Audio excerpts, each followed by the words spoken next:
tardes, señoras, señores. Bienvenidos. Como creo que con muchos de ustedes nos hemos visto ayer, supongo que estamos un poquito más relajados y de todas maneras igualmente preparados como ayer para disfrutar la presencia del doctor Mario Bunge en nuestra ciudad. Ustedes saben que la empresa rosarina Defante, empresa líder en el mercado de máquina herramienta, cumple este año 50 años, lo cual no es poca cosa en un país, como decía Oscar Defante, económicamente inestable y políticamente imprevisible, de manera que seguir adelante con la tarea comercial no solamente requiere de mucho temple, sino de una visión tan amplia que incluya la invitación a un filósofo en el cumpleaños número 50. Creo que es un episodio muy poco común y que debemos agradecer profundamente a este argentino que, a pesar de estar viviendo en Canadá hace varios años, no deja de interesarse por nuestra realidad. En honor a la verdad, el doctor Bunge se interesa por los problemas de toda la humanidad, pero sigue ligado a nosotros, sigue el ritmo de la vida argentina, y aunque él confiesa no ser un argentinólogo, ayer respondió a muchas preguntas que tienen que ver con la coyuntura. Así que les queremos agradecer muchísimo la presencia, que demuestra el interés en seguir escuchándolo como lo estamos escuchando desde hace tantos años, y queremos agradecer, por supuesto, a Centro Cultural Parque de España, que brinda este recinto tan apropiado para un encuentro de esta naturaleza, así como el respaldo de la Universidad Nacional de Rosario.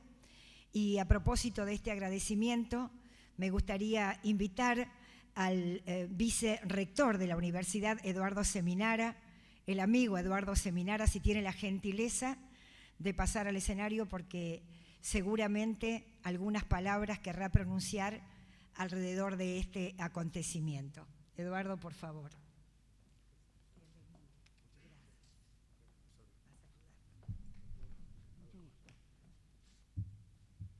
Buenas tardes a todos y a todas. En nombre mío personal y del señor rector Darío Mayorana, no podíamos no estar presentes en el festejo de la empresa Defante, gracias a que Oscar Defante nos hizo socios, partícipes de este evento, de contribuir a que el doctor Mario Bunge esté en nuestra ciudad. Todos los que en nuestras carreras de grado hemos leído al doctor Mario Bunge, sabemos y hemos seguido la evolución de su pensamiento, que estamos frente a un hombre cabal, un hombre muy importante para el pensamiento universal. Pero lo más importante acá es que hemos logrado que el conocimiento científico, por un lado, la empresa, el mundo de la empresa, festejen sus años trayendo a un filósofo cabal, como decía anteriormente. Eso es lo que nos hace pensar que nuestro país, a pesar de las crisis y de todos los elementos que han marcado, inclusive a la empresa Defante, en todos los ciclos económicos que han atravesado, cuando logramos juntar pensamiento científico con empresas, con trabajadores, empezamos a pergeñar un modelo de desarrollo que nos incluye a todos. Así que nada más que eso queremos decirle. Muchas gracias, señor Defante, muchas gracias a los que están presentes. Ya escuchamos al doctor Bunge. De todas maneras, no estaría de más recordar que si desactivamos los celulares, activamos nuestra concentración en la disertación. Por otra parte, tienen seguramente sus papelitos para hacer llegar las preguntas que a posteriori vamos a plantearle al doctor Bunge, a quien ya nomás invitamos a empezar su disertación. Gracias, doctor. Muchas gracias. Como ustedes saben, la política tiene dos fases o aspectos. Uno es la lucha por el poder y el otro es el ejercicio o administración del poder. La mayor parte de nosotros conocemos muchos nombres de políticos famosos por sus peleas, famosos por su oratoria, pero en cambio nos olvidamos o ni siquiera conocemos a los políticos silenciosos, los que prefieren trabajar en las comisiones de departamentos o los que prefieren trabajar en los ministerios o en otros organismos que rigen, que administran el bien común. O sea, el pueblo, las riquezas naturales y las riquezas artificiales, tales como puentes, escuelas y hospitales. El que un político se dedique principalmente a la contienda o a la administración depende no solamente de las oportunidades que se le ofrezcan, sino también de su personalidad. Siempre ha habido conflictos, tanto dentro de los grupos sociales como entre los grupos sociales. Y desde los comienzos de la civilización, hace 5 milenios, algunos conflictos sociales han sido políticos. Vale decir, ha habido choques debidos a políticas y planes alternativas para resolver problemas sociales, así como por los puestos de funcionario público. Es verdad que los anarquistas y los socialistas utópicos, así como Marx y sus seguidores, soñaron sociedades apolíticas, imaginaron una sociedad sin conflictos sociales y sin partidos políticos. En particular, Marx y Engels colocaron la política en lo que llamaron la superestructura espiritual que descansaría sobre la llamada infraestructura económica, e imaginaron una sociedad como un Estado en proceso de extinción y un partido igualmente evanescente. En ambos casos, la razón del menosprecio por la política era el supuesto de que todos los conflictos políticos surgen a partir de intereses de clase opuestos, lo que no podría suceder, según ellos, en una sociedad sin clases. Esta ilusión de una sociedad sin conflictos es signo, creo, de una escasa comprensión tanto de la naturaleza humana como de la naturaleza de la sociedad. De hecho, todo problema social probablemente sea entendido y abordado de manera diferente por individuos con trasfondos e intereses diferentes. Además, estas diferencias son inevitables y en muchos casos son deseables. Ni siquiera los partidos políticos altamente disciplinados son monolíticos, contrariamente a lo que creía Lenin. En realidad, los partidos comunistas se han revelado como los más díscolos de todos, porque la disciplina de partido requiere una uniformidad que solo puede adquirirse por medio de la expulsión o eliminación de los disidentes. En resumen, en política la contienda es normal, en tanto que el acuerdo no lo es. Donde quiera que haya poder, hay lucha por el poder, independientemente de cuál silenciosa sea. Y el motivo es que el poder es un recurso escaso. Pero desde luego hay diferentes intensidades de lucha, desde la búsqueda de consenso, como ocurre entre los esquimales y los inuits, hasta la confrontación armada, como sucede entre los cabecillas afganos. La política solía identificarse con la lucha por el poder y en consecuencia se la veía como algo que separaba a las personas. Esta descripción es correcta a medias, porque hace hincapié en el aspecto litigioso de la política a expensas del administrativo. La administración de un sistema social cualquiera, casa, hogar, empresa, escuela, una nación íntegra o la comunidad internacional, esa administración origina conflictos de poder, pero también requiere la unión en torno a la organización y del esfuerzo mancomunado, por lo que supone coordinación y negociación, además de disputa. La contienda política, al igual que el gobierno, tiene dos caras, una sustantiva y otra de procedimiento. Por ejemplo, las encuestas son medios, así como las peticiones, las iniciativas ciudadanas, los debates políticos, las manifestaciones callejeras y la propaganda. En cambio, los programas e ideologías sociales son asuntos de fondo, dado que tratan de importantes cuestiones sociales. La política es tanto el arte de la resolución de conflictos como la administración de los bienes comunes. En otras palabras, la política supone tanto la lucha como la cooperación, como si fueran dos caras de la misma moneda. Incluso los dictadores están obligados a hacer concesiones y a urdir alianzas, e incluso los trabajadores leales al partido pueden verse involucrados en riñas por cuestiones de principio o ambiciones personales.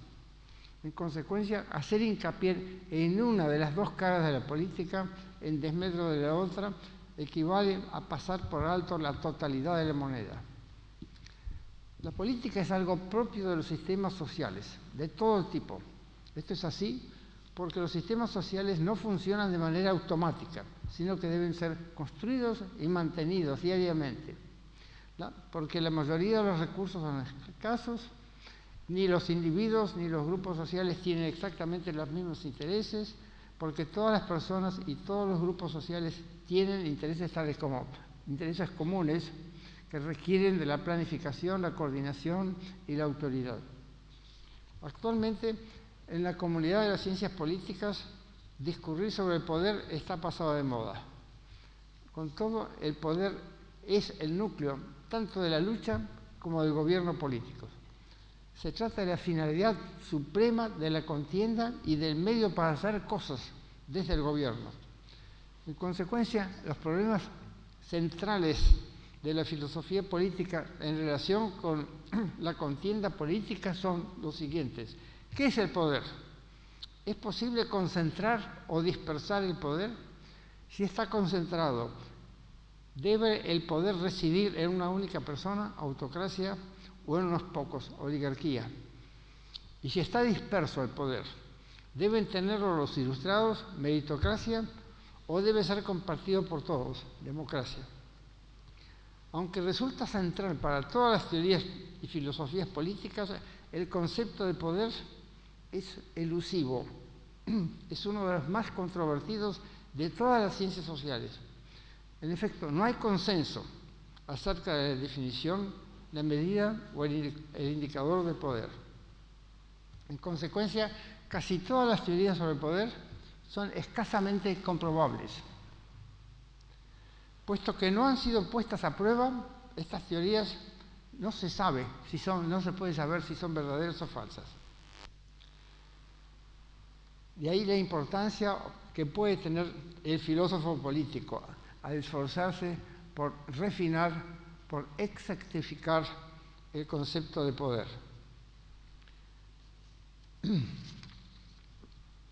La lucha por el poder puede ser abrumadora o embriagadora. Todos hemos oído acerca de políticos que cometen actos estúpidos o delictivos por poder, de profesores que procuran posiciones administrativas para compensar su debilidad académica. Hemos oído acerca de adolescentes que golpean a indigentes no solo por la emoción, sino para mejorar su autoestima, o de niños que tiranizan a sus padres para afirmar su individualidad. Estos son diferentes tipos de viajes, trips, relacionados con la ostentación de poder. El poder es adictivo y el sentimiento de impotencia es devastador. La perspectiva de ejercer algún tipo de poder no solo atrae a los codiciosos y a los débiles, sino también a quienes creen que pueden mejorar las cosas, ya sea salvando almas, levantando un nuevo negocio o reconstruyendo la sociedad. De tal modo, el apóstol Pablo se arriesgaba al martirio cuando viajaba por el Mediterráneo para transformar una oscura secta judía en una poderosa iglesia ecuménica. Henry Ford, el gran empresario, creía que revolucionar la industria y dar poder a sus empleados llevaría a una vida mejor. Thomas Watson, el fundador de la IBM, admitió en su autobiografía que lo que le impulsaba, lo que le hacía marchar a él, no era la riqueza en sí misma, sino el poder que confiere la riqueza. Y en no menor medida, el poder que le permitió a él poner en cada uno de los escritorios de cada uno de sus empleados alrededor del mundo el cartelito que decía "Think", piensa. Incontables activistas sociales han puesto en peligro su libertad, su propiedad y hasta su vida cuando participaban en política para mejorar las vidas de sus contemporáneos a través de la reforma o la rebelión. El poder no se menciona cuando se está en amable compañía de empresarios, a menos que se trate del consabido poder adquisitivo, el cual consiste en la libertad de abstenerse de comprar, una libertad negativa. Con todo, hay relaciones de poder dentro de todas las empresas, así como entre las empresas y los demás, en particular consumidores, proveedores y agencias del Estado. Sin embargo, la teoría económica estándar ignora por completo el concepto de poder, como lo subrayó John Kenneth Galbraith. En las empresas privadas el poder está muy centralizado y cuanto más grande es la compañía, tanto mayor es la influencia que puede ejercer sobre las empresas pequeñas con las que comercia. Además, hay lucha por el poder entre los tres sectores del mercado: la producción, el comercio y las finanzas. En consecuencia, eludir el concepto de poder, tal como lo hace la teoría económica estándar, muestra o bien ignorancia o bien hipocresía. Todos los políticos, independientemente de que sean personas de principios, buscan el poder y están motivados por intereses propios y ajenos. Así pues, en tanto que algunos políticos representan empresas, otros benefician a congregaciones religiosas, otros más buscan el poder por el poder mismo y unos pocos se preocupan por el interés público y hasta del bienestar social. En otras palabras, hay diferentes clases de poder: político, económico y cultural. Lo que estos tienen en común es la capacidad de hacer, así como de hacer que otros hagan o dejen de hacer. Podemos distinguir dos clases principales de poder: horizontal, como los casos de presión entre pares, amigos y la ayuda mutua, y poder vertical, como la cadena de comando de un ejército o de influencia. En cambio, el poder vertical o coacción es la capacidad de modificar el comportamiento de las personas contra su voluntad y contra sus intereses, ya sea desde arriba, poder descendente, o desde abajo, poder ascendente. Los amigos, los compañeros de trabajo y los maestros ejercen poder horizontal. Los jefes, sean civiles, militares, económicos o políticos, ejercen poder vertical descendente. Los familiares a cargo lo ejercen desde abajo. El poder ascendente es la resistencia que los subordinados oponen a sus jefes, de manera ya sea individual, arrastrando los pies, o colectiva, como cuando hacen huelga. El sindicato, un invento social del siglo XIX, es la más sofisticada, más refinada y efectiva de las armas de los débiles.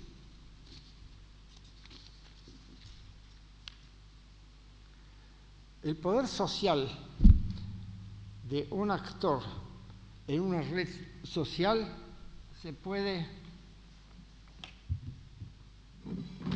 analizar de la siguiente manera. Supongamos una red constituida por 4 agentes. Estos agentes están relacionados entre sí por lazos sociales de distintos tipos. El poder que uno de ellos ejerce en la red puede representarse de la siguiente manera: el poder de construir lazos más el poder de destruir lazos dividido por el número total de relaciones entre los nodos de la red. Esto da la posibilidad de cuantificar el concepto de poder. El concepto de poder político es un caso particular del concepto general de poder social. Y es el que interesa en el caso de organizaciones políticas. Se puede distinguir distintos tipos de poder social: el biopsicológico, económico, cultural y político. El biopsicológico es la capacidad de intimidar o dominar físicamente, como en los casos de las víctimas del bullying y las relaciones entre militares y civiles. El poder económico es la capacidad de movilizar un recurso económico, como cuando se contrata o se despide, se presta o se toma prestado, se compra o se confisca. El poder cultural es la capacidad de cambiar creencias, como cuando se educa o se lava un cerebro. Y el poder político es la capacidad de un sistema político de obligar a la gente a hacer ciertas cosas, tales como pagar impuestos y reclutar soldados. Diversos sistemas sociales pueden ejercer poder de cualquiera de estas clases. Recuérdese que el poder es una relación, no es una cosa. El individuo o grupo A ejerce poder sobre el individuo o el grupo B en el respecto C y con la finalidad D. Es una relación cuaternaria, no es una cosa.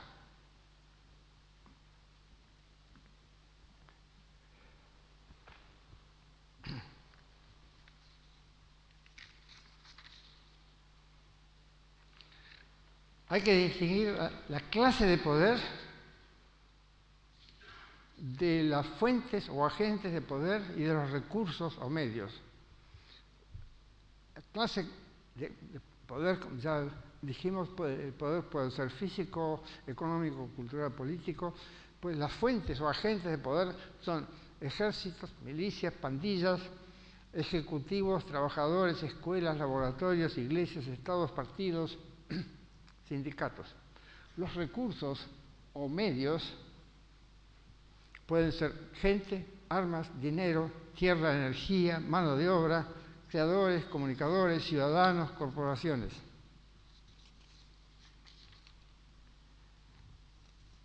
El poder político tiene muchas formas.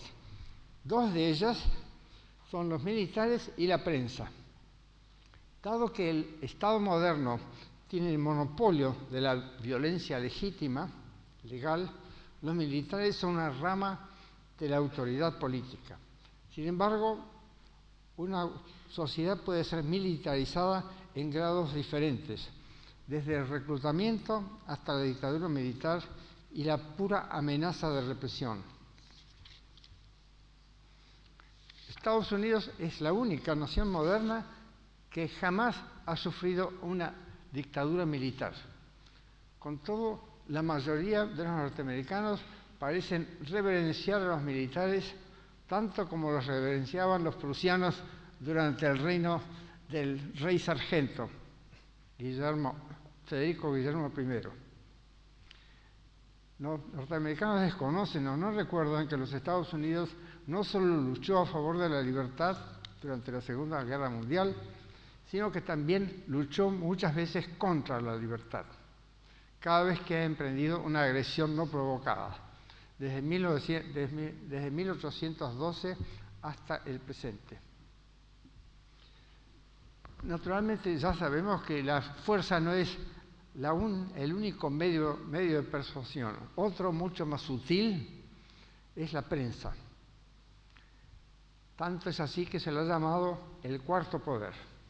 La prensa es poderosa desde el punto de vista político en todos los regímenes. porque junto con la escuela y la religión organizada, la prensa modela la opinión pública, la fabrica, como dijo Chomsky, y con ello ayuda o opone obstáculos a los gobiernos, tanto locales como extranjeros. Por ejemplo, al día siguiente de 9/11, del ataque terrorista, perdón, no es que haya sido yo víctima de un ataque terrorista, sino que este sistema de dos sillas superpuestas no es estable. No importa, no se preocupe, no, he sobrevivido.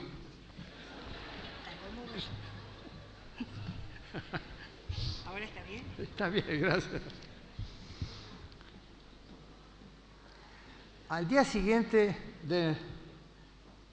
del 11 de septiembre del 2001, la portada del New York Times, el diario más influyente del mundo, anunciaba "The US under attack", los Estados Unidos atacados. Y su editorial se titulaba "La guerra contra los Estados Unidos". De tal modo, el ataque de una banda terrorista, que solo mereció una operación policial, fue exhibido como un acto de guerra, y más aún como un acto equivalente a la agresión japonesa de Pearl Harbor. Por consiguiente, un asunto que exigía la movilización de la totalidad de la nación en torno al llamado líder del mundo libre. Los expertos, analistas y columnistas políticos no practicaron la moderación en ese momento. Pocos se atrevieron a señalar que una guerra requiere que participen al menos dos naciones y que la guerra es el terrorismo supremo. Por lo tanto, la propia expresión guerra contra el terror debe considerarse como un oxímoron. La opinión pública acerca de 9/11 fue fabricada de la noche a la mañana por los asesores políticos y los medios de expresión. El gobierno la utilizó para recuperar el prestigio perdido y para imponer restricciones a la transparencia, las libertades civiles y hasta la intimidad propias de los tiempos de emergencia, tiempos de guerra. Claramente la democracia no se beneficia con una prensa que debe favores a intereses privados, especialmente los del partido gobernante y las grandes empresas. Solo los ciudadanos escépticos y bien informados pueden formarse opiniones políticas inteligentes y actuar en consecuencia. Esta es la razón de que la libertad de expresión haya sido uno de los derechos fundamentales establecidos por los padres de la Constitución de los Estados Unidos. También es la razón de que normalmente la primera acción de un golpe militar sea la toma del control de los medios de información masivos, la ocupación de estaciones de TV, de televisión y de periódicos. El secreto, la censura y la desinformación son indispensables para la introducción y el mantenimiento del poder ilegítimo, ya que los medios de comunicación masivos modelan, fabrican la opinión pública.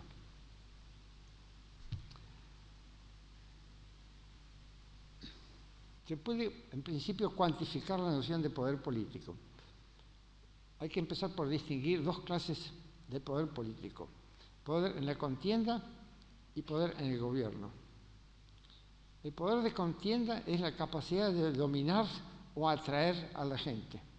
El poder de gobierno es la capacidad de ejercer la autoridad sobre agentes influyentes del Estado, ya sean miembros de la administración pública o militares. No me voy a meter en más fórmulas. Los que quieran ver las fórmulas, miren mi libro, Filosofía Política. Quienes tienen el poder asumen el riesgo de perderlo.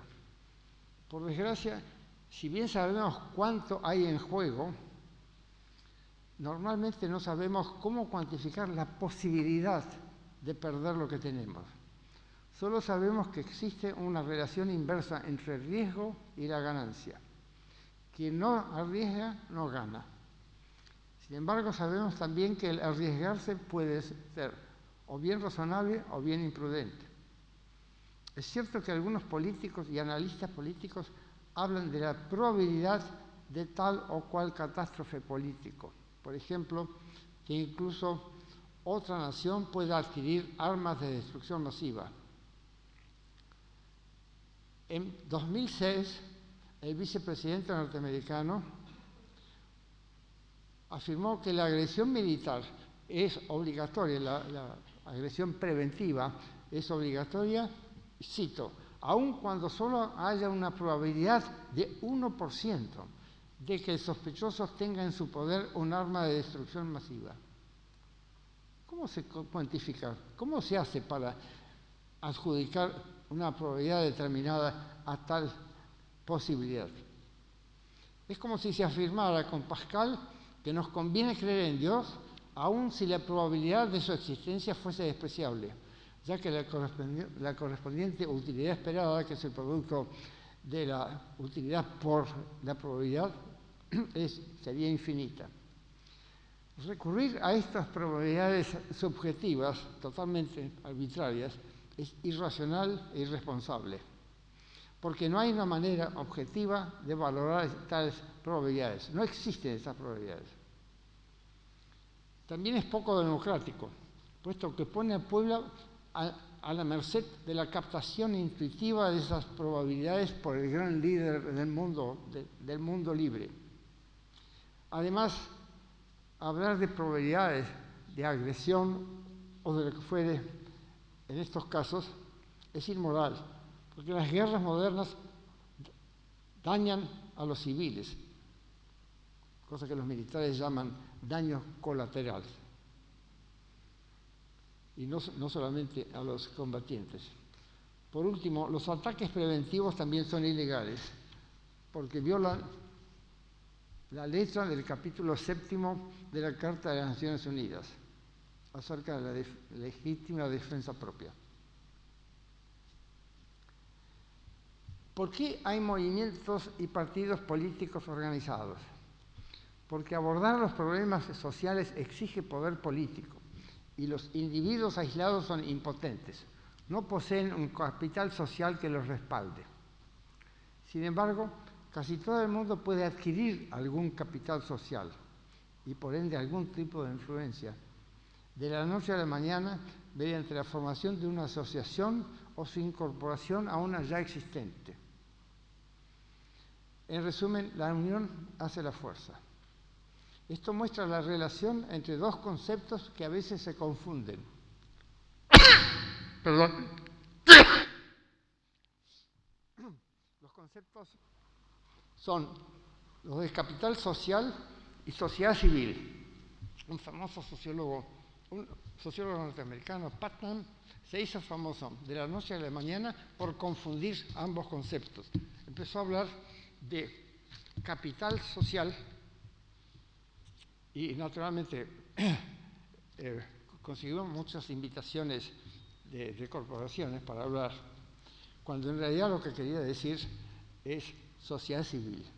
La sociedad civil es el conjunto de todas las asociaciones que se interponen entre el Estado y el individuo. El capital social, en cambio, es el conjunto, es una propiedad de un individuo o de un grupo.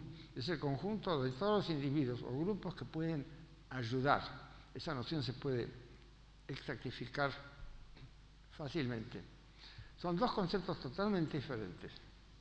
Y es notable que tanta gente haya confundido ambos conceptos.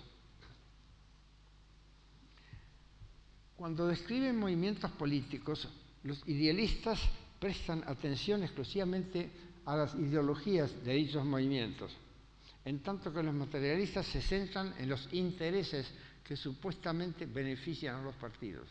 Por ejemplo, los idealistas caracterizan al fascismo por su ideología política, que es una mezcla de nacionalismo, de tercera vía, demagogia, irracionalismo y violencia.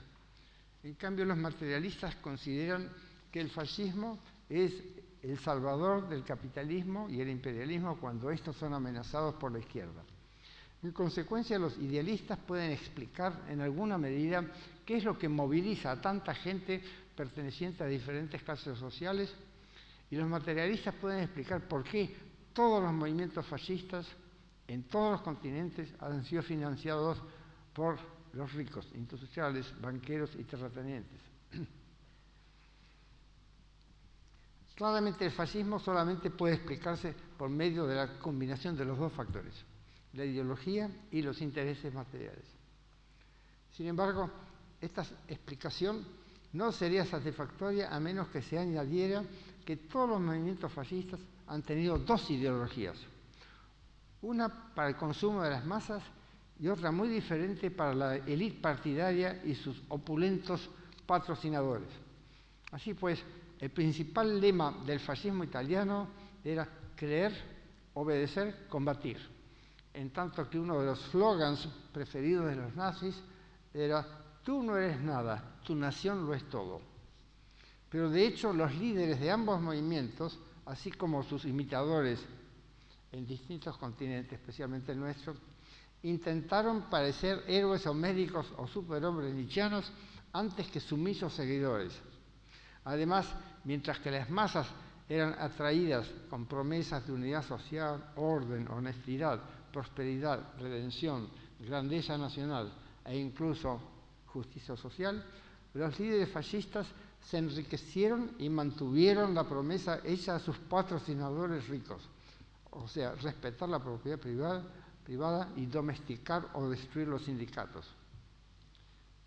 Con todo, los intereses materiales, así como la dualidad de los líderes, no aparecen en las definiciones de fascismo de los estudios ejemplares sobre este movimiento, los de Roger Eatwell y Michael Mann,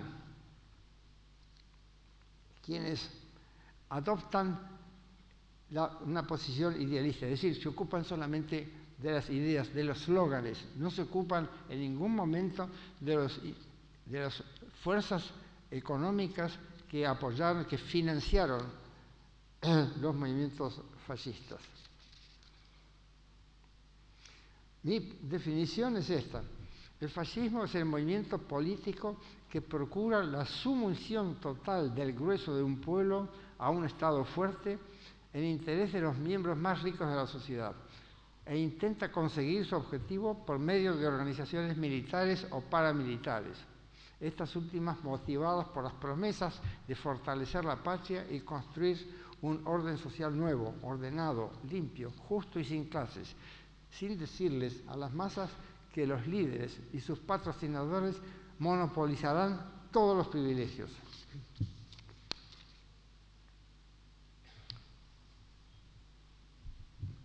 Las definiciones que se han dado del comunismo soviético son, me parece, también igualmente defectuosas, en particular las definiciones dadas por los famosos politólogos Hannah Arendt y Raymond Aron. Yo sugiero la siguiente definición, porque quienes no distinguen el comunismo soviético o stalinismo del fascismo. Yo sugiero la siguiente definición del comunismo soviético bolchevique. Es el movimiento político que sostiene buscar la socialización de los medios de producción y la plena autorrealización de los individuos, cuando lo que realmente hace es procurar la estatización o nacionalización de la economía junto con un estado de bienestar, así como la total sumisión del pueblo a los dictados de una despiadada clase política, la nomenclatura, interesada principalmente en aumentar su propio poder. Más aún, esta oligarquía aumentó su poder mediante su propia destrucción, a través de implacables purgas y derramamientos de sangre, que fue la contribución original de Stalin al arte de gobernar.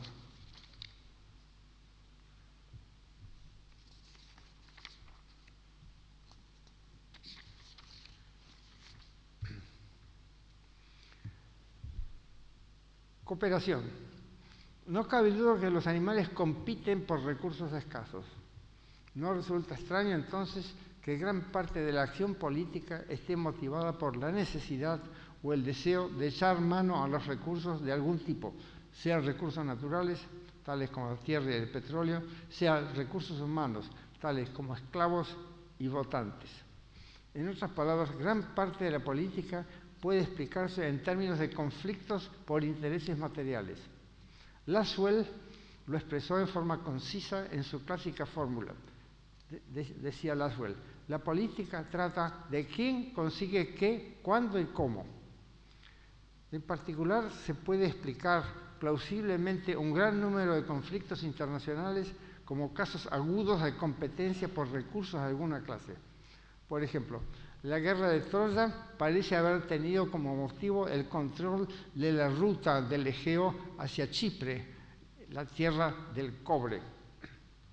Las guerras púnicas entre Roma y Cartago parecen haber sido los motivos, parece haber sido una competencia por las rutas marítimas del Mediterráneo. La guerra del Pacífico entre Perú y Chile parece haber sido una guerra por el salitre y los depósitos de guano peruanos. La guerra hispanoamericana de 1898 y la Primera Guerra Mundial fueron guerras por colonias. La Segunda Guerra Mundial por el dominio global. La guerra entre Bolivia y Paraguay, un conflicto por el supuesto petróleo, que en resolución no existió. Y la actual guerra contra el terror no es más que una guerra por el petróleo.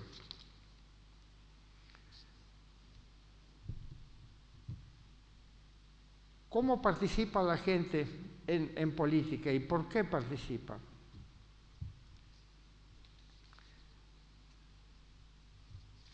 La teoría o una teoría dominante es la llamada teoría económica de democracias propuesta por Anthony Down en 1957. Según esta teoría, se supone que el votante, antes de entrar al cuarto oscuro, se pregunta, ¿qué puedo sacar de todo esto? ¿Y qué oportunidades hay de que mi voto influya en el resultado? Es decir, que el votante votaría con su billetera. Sin embargo, esta teoría no tiene el menor apoyo, como se ve por el hecho de que en países tales como Gran Bretaña, la clase obrera no siempre ha votado por el Partido Laborista, muchas veces ha votado masivamente por el Partido Conservador, que no defendía precisamente sus intereses. Además, hay una enorme diferencia entre el grado de participación de la gente en las elecciones, diferencias entre los distintos países. En las elecciones nacionales en los Estados Unidos vota aproximadamente la mitad del electorado. En Canadá, el Reino Unido y la India vota el 75%. En Holanda, Alemania, Noruega y Dinamarca vota cerca del 80%. En Suecia el 90%. En Australia el 95% de los ciudadanos participan.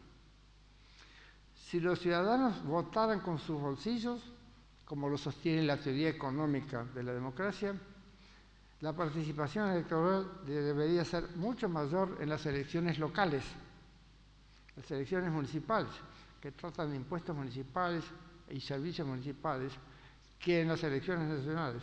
Pero la realidad falsifica esta previsión. Es justo al revés. En las elecciones municipales y en las locales, la gente vota solamente entre el 5 y el 30% en los Estados Unidos, mientras que en las elecciones nacionales o federales votan el 50%, 10 veces más.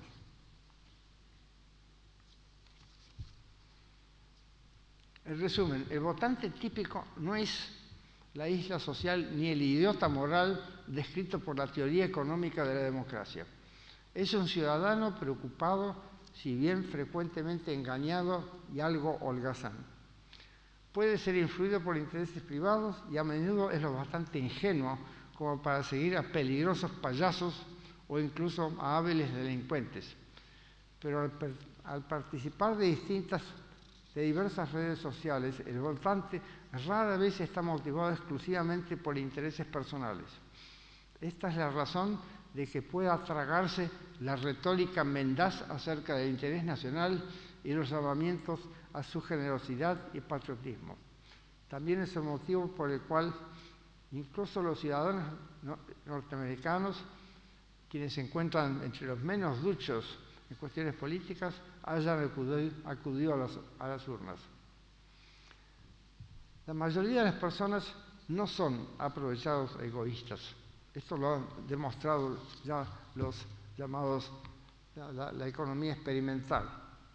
Son individuos conscientes, aunque a menudo mal informados, que saben que tienen deberes además de derechos. Algunos de ellos arriesgan su libertad y hasta su vida, trabajando o luchando por una causa ajena a su propio bienestar individual.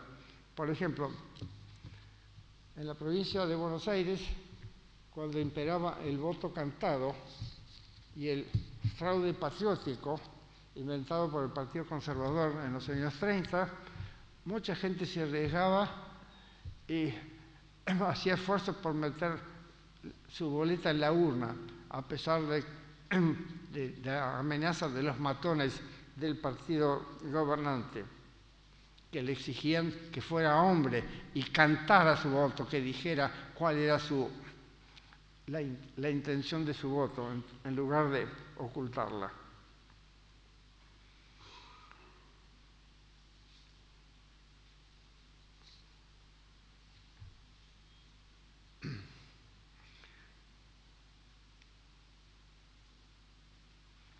No todos los políticos ni los ciudadanos que se interesan por la política se regodean en el conflicto.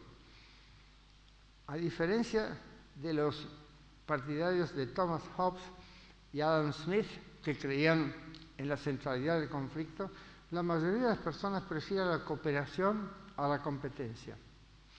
Marx y Mao fueron ambivalentes a este respecto. Compartían ambos, Marx y Mao, el dogma de Hegel de que la llamada contradicción, o sea, el conflicto, es la madre de todo. Pero Marx detestaba la guerra de todos contra todos de Hobbes y exhortó a los proletarios a unirse. Y Mao promovió las llamadas comunas populares al tiempo que repetía la tesis de Hegel de que la llamada contradicción, o sea, el conflicto, gobierna el mundo. En política, la incoherencia es con frecuencia una bendición.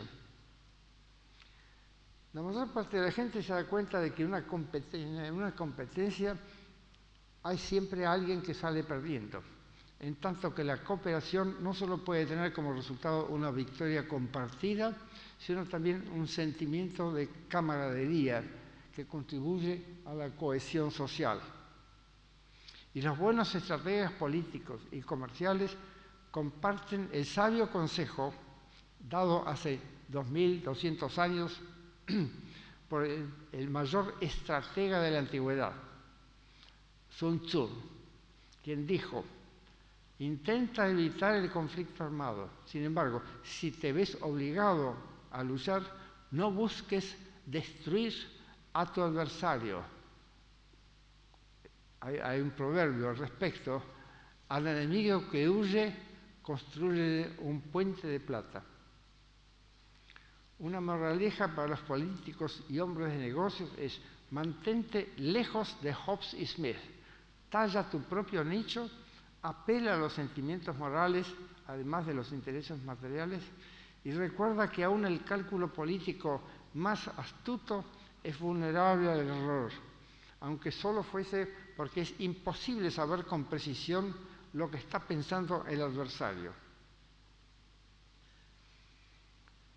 Finalmente, algunas palabras acerca de la confrontación suprema, la guerra. En principio, toda agresión es criminal y, en consecuencia, moralmente incorrecta. Recuerden el libro de Alberdi, publicado en Francia, El crimen de la guerra. Fue un libro promovido por un concurso lanzado por la Liga Permanente de la Paz, con sede en París, en 1870. Desgraciadamente la Liga duró solamente unos pocos meses, porque al poco de lanzar ese concurso, Prusia atacó a Francia, la famosa guerra franco-prusiana, y se acabó la paz y se acabó la Liga. En todo caso, el libro de Alberdi sigue siendo de actualidad. Es un alegato muy persuasivo. Esto no funciona muy bien. ¿Ustedes oyen bien? Sí. Es un alegato muy elocuente en contra de la guerra como el máximo crimen.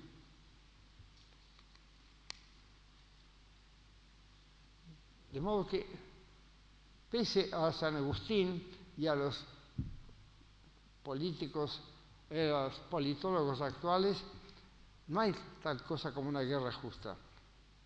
Lo que puede haber es un lado justo, más justo que otro. Pero todas las guerras son básicamente injustas porque arrastran a gente totalmente inocente y porque una guerra es siempre un asesinato en masa.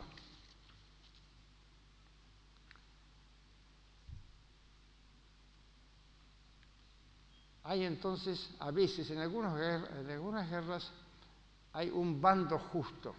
Por ejemplo, en la Segunda Guerra Mundial, los aliados se opusieron al intento de los 3 regímenes fascistas principales, el intento de dominar el mundo. Estaban del lado justo.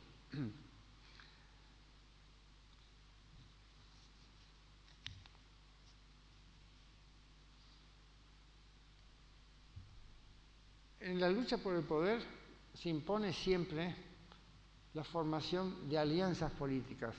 Es muy raro el caso en que un único partido pueda alcanzar el poder sin la ayuda de otros grupos políticos.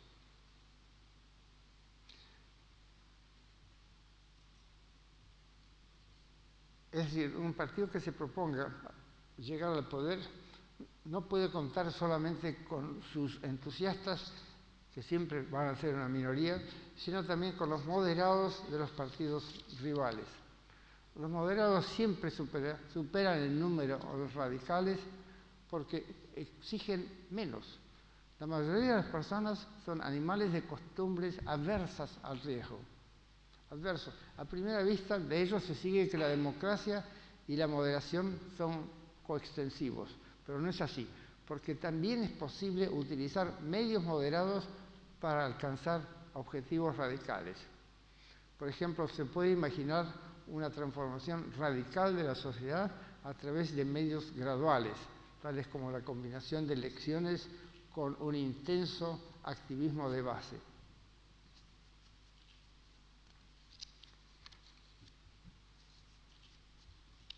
Perdón.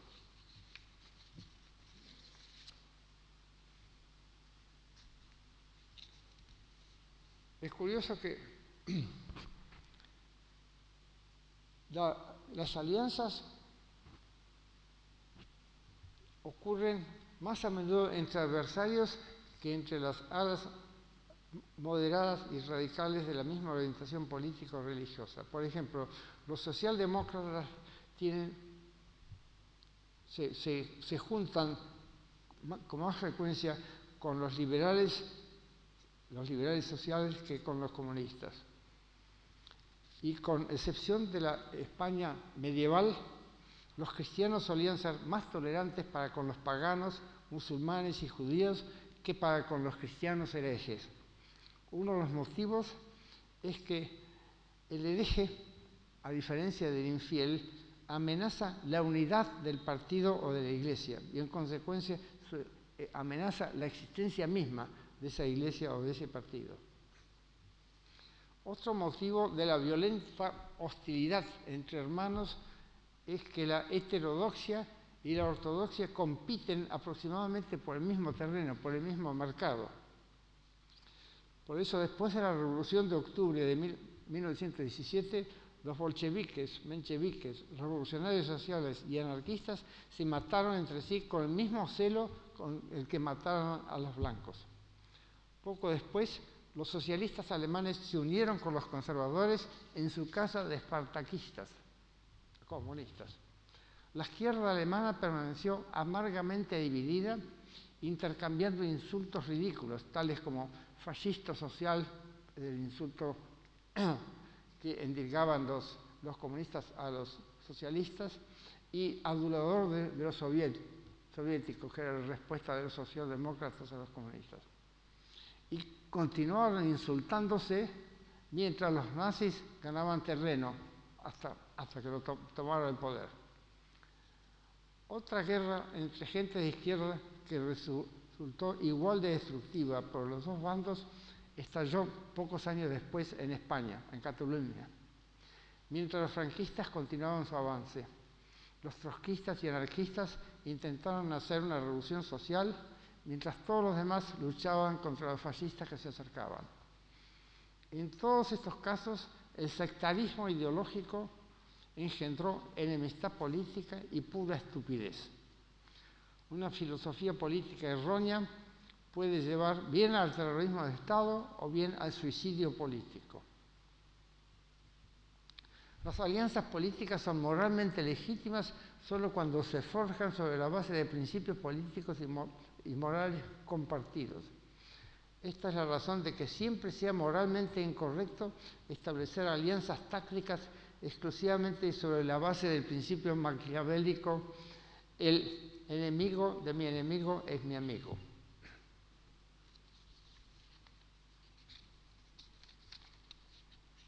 Aquí en Argentina tenemos un precedente trágico, a saber, la alianza de una fracción socialista con los conservadores el 6 de septiembre de 1930. Simplemente por el hecho de ser ambos enemigos de los radicales, se juntaron y de esa manera se instaló una dictadura militar que duró unos cuantos años.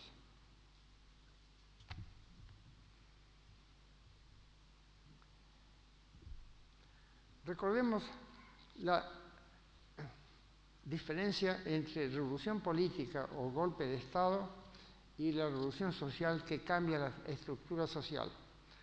La revolución norteamericana de 1776 fue una revolución política que no cambió para nada la estructura social.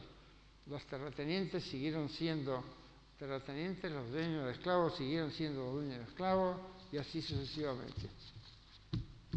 A diferencia de lo que pasó con la Revolución Francesa, que es la que básicamente desposeyó a la aristocracia terrateniente.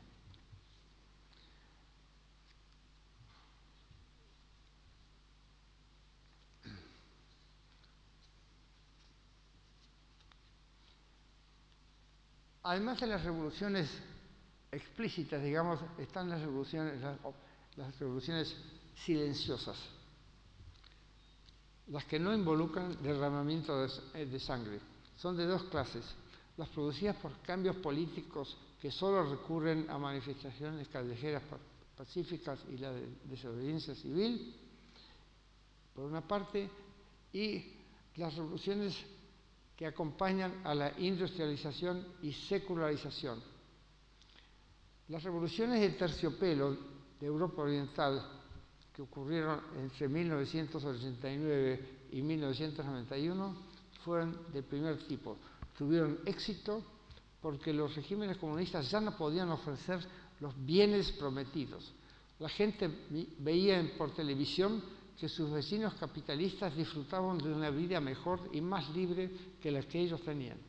Así pues, irónicamente, los europeos del Este se levantaban contra regímenes formalmente igualitarios porque en la práctica había desigualdad entre las masas y la nomenclatura. Y la Revolución Tranquila de Quebec, que yo pude contemplar en parte entre mediados de la década del 50 y mediados de la década del 60, llevó del autoritarismo a la democracia y de la teocracia a un régimen laico. Fue el resultado de la urbanización, la educación y otros cambios graduales.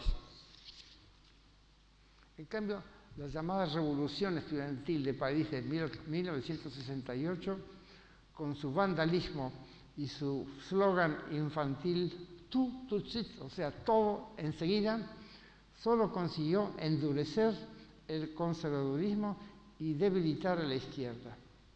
En principio, hay las siguientes combinaciones.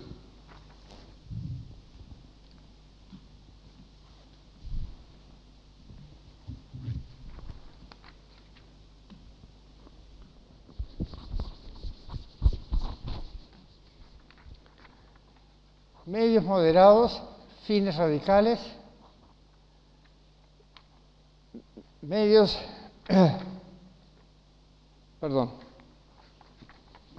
¿qué estoy diciendo? Medios moderados y fines moderados, medios moderados, fines radicales, medios radicales, fines moderados, medios radicales y fines radicales. Obviamente, la gente prefiere medios moderados y fines moderados a medios moderados y fines radicales, y también prefiere esta combinación y prefiere esta a esta. Les explico por qué.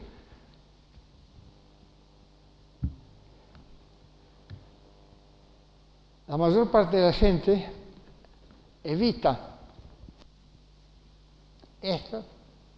esta combinación, prefiere estas, medios moderados y fines moderados.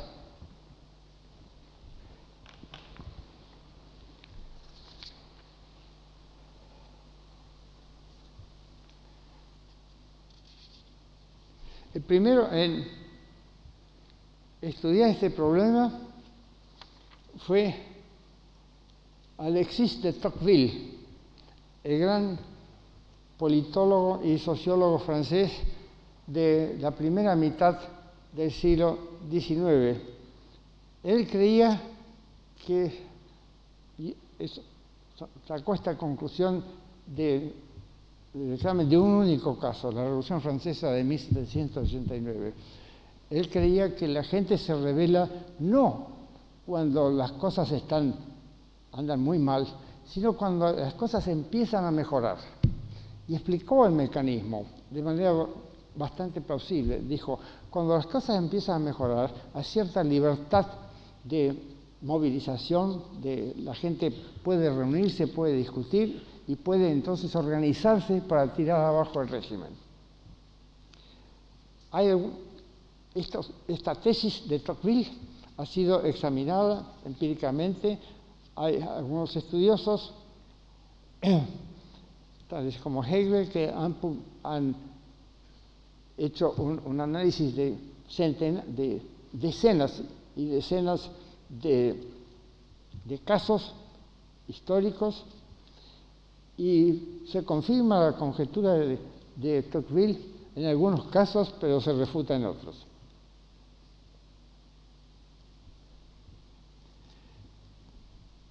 También se ha dicho que la desigualdad en todos los casos provoca la rebelión.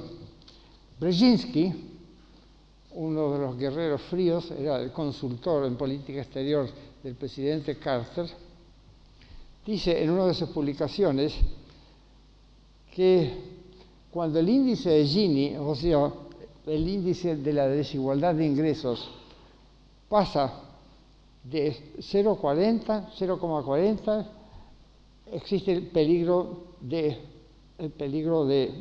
rebelión.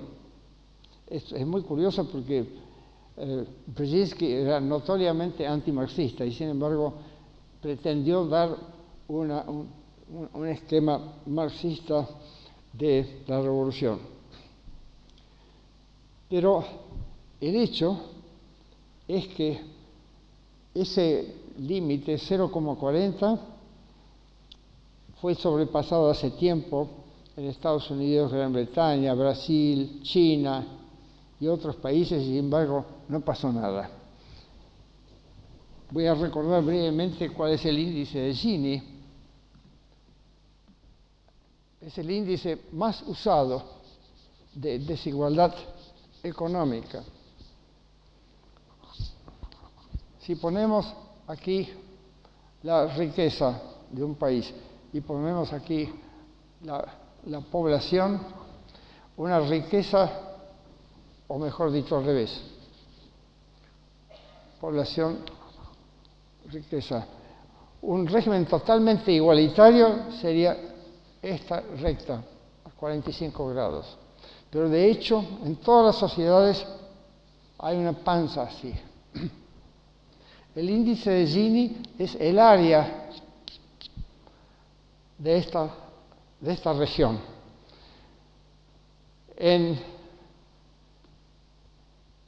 No sé cuál es el índice de Gini de la Argentina porque en las estadísticas oficiales no figura el índice de Gini, o no figuraba hasta hace unos años, porque hay que tener en cuenta que fue introducida muy recientemente, nada más que en 1912 o 13.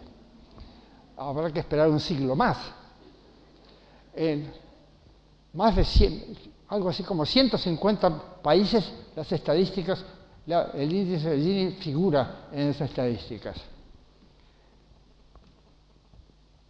En Dinamarca y Japón, el índice de Gini es 0,22. Son las sociedades más igualitarias que conocemos. El índice de Gini de los demás países escandinavos es parecido. En Estados Unidos y en el Reino Unido ha subido ya a 0,45, algo así. En Brasil, Guatemala y otros países es casi 0,70, casi 0,70. El continente latinoamericano es el más desigual de todos, aún más desigual que África. Desde el punto de vista social, es el más atrasado de los 5 continentes.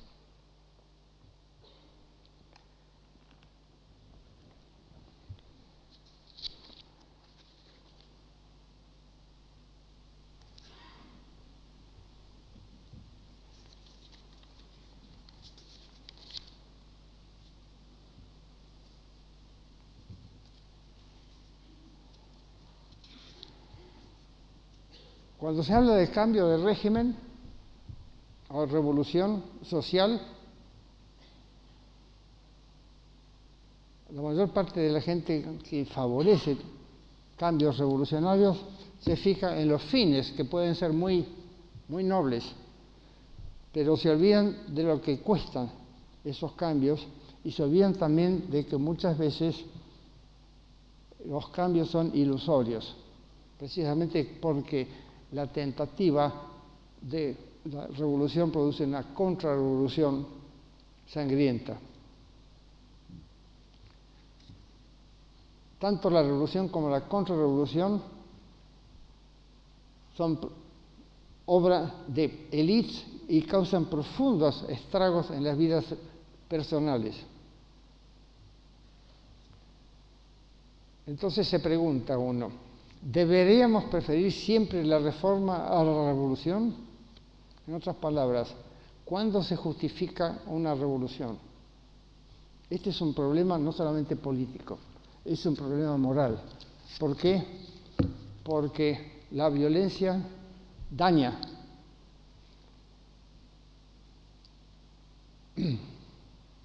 Además, el problema político es que, o uno de los problemas políticos, es que una vez que comienza un movimiento violento, es muy difícil controlarlo. No hay quien controle una revolución.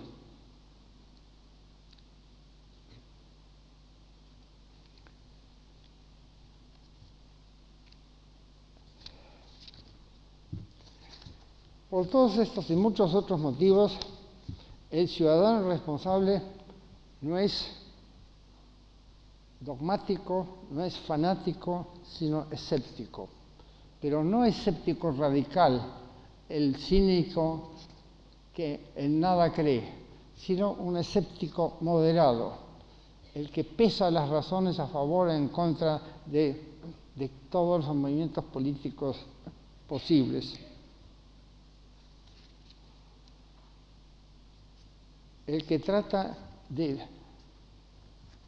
ver cuáles son los motivos detrás de las distintas plataformas políticas o de distintos movimientos políticos. El ciudadano que sabe distinguir entre el error político inevitable y el crimen político. Un caso típico de incapacidad de distinguir entre los dos es el de Robert McNamara, que fue secretario de guerra de dos presidentes, Jack Kennedy y su sucesor, Lyndon Johnson. En un documental extraordinario, The Fog of War, La niebla de la guerra, McNamara admite haber cometido errores en la guerra de Vietnam, no crímenes. Dice más aún que los que hablan de crímenes de guerra son siempre los vencedores. Él no se considera culpable, se considera equivocado. No tiene la conciencia sucia, simplemente lamenta haberse equivocado.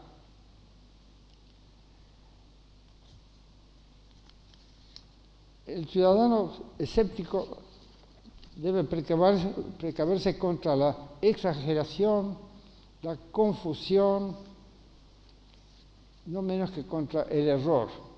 Y sobre todo, no debe subestimar al adversario.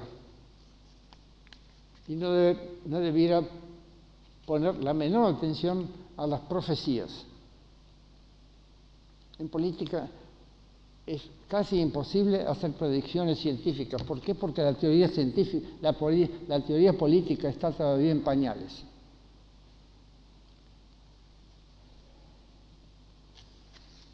Y finalmente, el ciudadano responsable, escéptico, tendría que evitar el maquiavelismo. Y aquí quiero anotar que soy un gran admirador de el Maquiavelo científico, el de los discorsi, aunque no, por supuesto, aunque no admiro El Príncipe, que habitualmente es lo único que se recuerde de él. Maquiavelo fue el fundador de la politología moderna.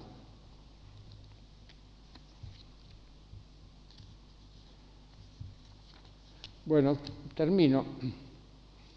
Los conflictos de interés entre individuos y grupos sociales son el origen último de toda lucha política en todas las sociedades. Y con todo, las diferentes filosofías sociales valoran el conflicto de maneras diferentes. En particular, los globalistas coherentes aborrecen toda lucha, porque creen que lleva inevitablemente a la desintegración social. En cambio, los individualistas consideran que el conflicto es la médula de una sociedad libre y los marxistas ven el conflicto como la fuente de todo cambio, inspirándose en Hegel. Finalmente, los sistemistas como yo sostienen que el conflicto por sí mismo no es bueno ni malo. Lo que importa es la causa involucrada y el procedimiento que se utilice para resolver el conflicto. El resultado de un conflicto depende de manera crucial de la manera en que se lo maneje, mediante la fuerza o mediante el debate y la negociación, mediante artimañas o mediante la razón, con justicia o sin ella. Es por eso que los sistemistas sugerimos que los conflictos debieran ser estudiados científicamente, en un esfuerzo por averiguar las raíces de los conflictos e intentar resolverlos de manera justa y democrática, en lugar de resolverlos autocráticamente o por medio de decretos burocráticos. Nada más.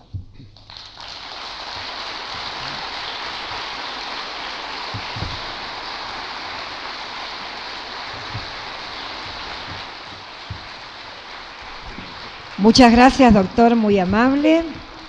Invitamos a quienes deseen plantear alguna pregunta que nos la hagan llegar. A ver, pueden ir levantando la mano. ¿Sí? Ya están llegando por este lado, para que le pasen a retirar la pregunta y nos hagan llegar las preguntas aquí a la sala. Muchas gracias, doctor. Es libre de tomar un vasito de agua. Tiene permiso. Exactamente. Ya lo tomó. Ah, bueno. Ahora vamos a charlar. Diga, las preguntas ya están llegando. Por favor. No pregunto cuántos son, sino que vayan saliendo. Muy bien, muy bien.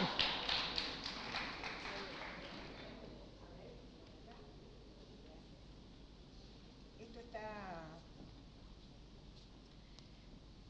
¿Quiere que nos ubiquemos allí al lado de la mesa? Así yo puedo ir viendo. Eso es. Bueno. Y acá tengo muy buena luz. A ver, doctor, ¿me recibe bien? Sí. ¿Sí? ¿Cómo relaciona poder y corrupción? Ajá. Habló del poder. Bueno, todo el mundo recuerda la famosa frase de Lord Acton: el poder corrompe y el poder absoluto corrompe absolutamente.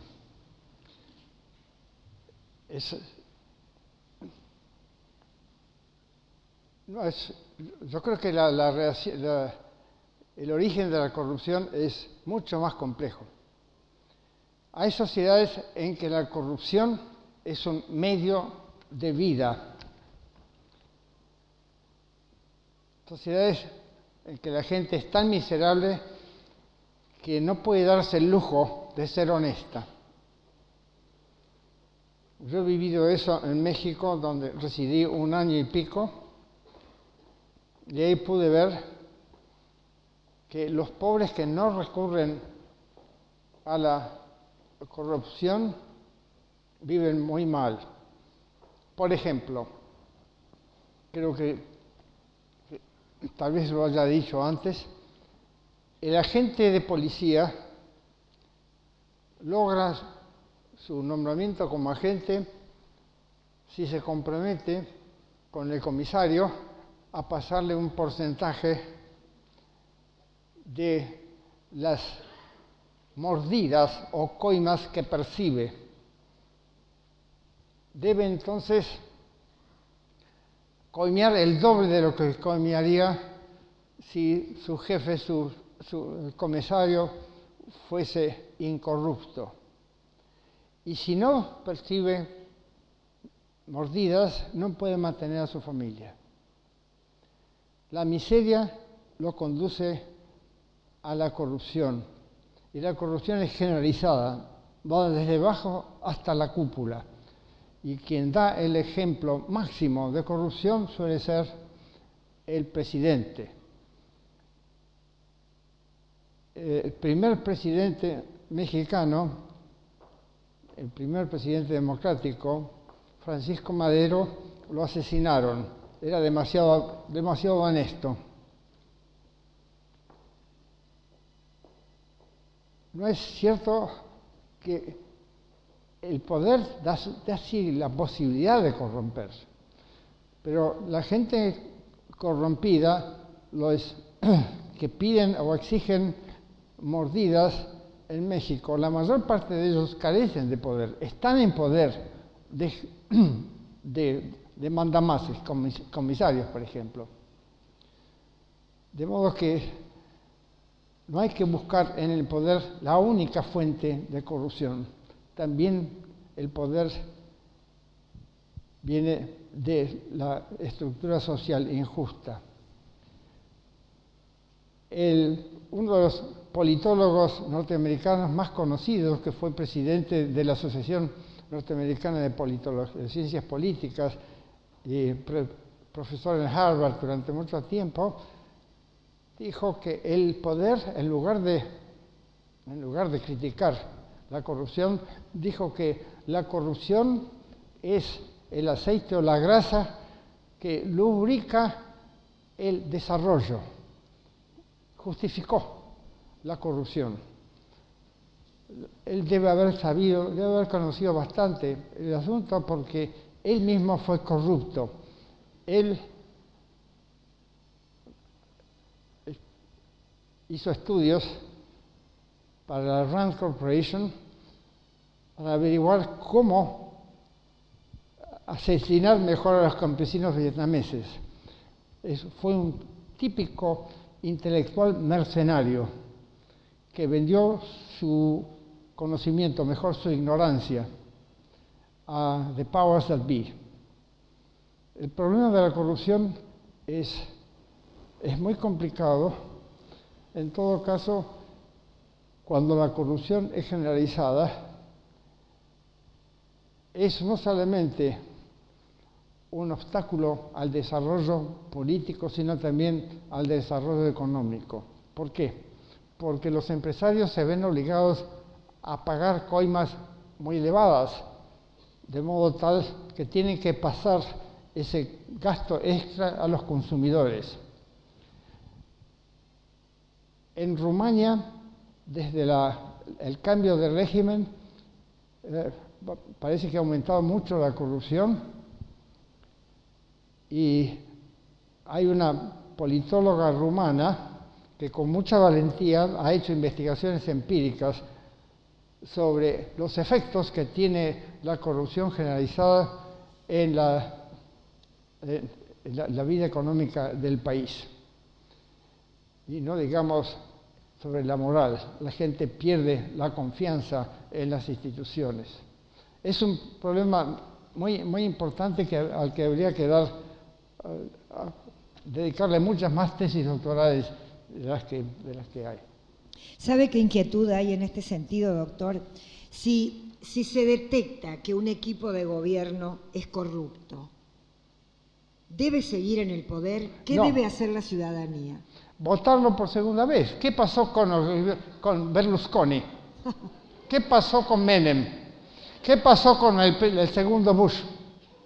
Todo el mundo sabía que era corrupto, así que lo volvieron a votar. Falta de educación de la ciudadanía.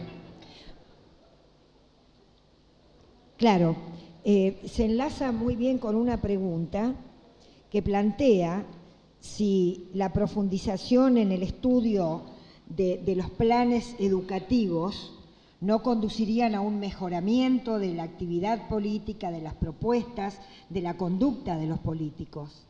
Yo no creo que la educación mejore con sucesivos cambios de planes de estudio. Hay que cambiar la manera de estudiar, más que los contenidos. Desde luego hay que inyectar un poco más de ciencias sociales, un poco más de ciencias naturales, un poco más de matemáticas, pero sobre todo lo que hay que inyectar es una educación menos autoritaria, menos dogmática. Hay que hacer participar, hay que promover el cuestionamiento, hay que facilitar que los estudiantes hagan preguntas y que se les conteste respetuosamente. Yo creo que hay que multiplicar el número de laboratorios. El trabajo en laboratorio forma escépticos. En cambio, la enseñanza memorista y las exigencias de exámenes y exámenes en los que el alumno logra una buena nota si ha memorizado ciertos textos, eso conduce al dogmatismo. Hay que modificar la manera de enseñar. Hay que recordar que lo importante en la enseñanza no es la enseñanza, sino el aprendizaje. Y hay que hacer que el aprendizaje sea agradable y no penoso. Justamente, y continuando con el tema del proyecto educativo, aquí alguien plantea qué opina de la educación popular a partir, por ejemplo, de la Universidad Obrera. Sí, me parece que la educación debiera abarcar a todos los sectores y a todas las edades. Yo creo que debiera aprenderse desde el comienzo hasta el final de la vida.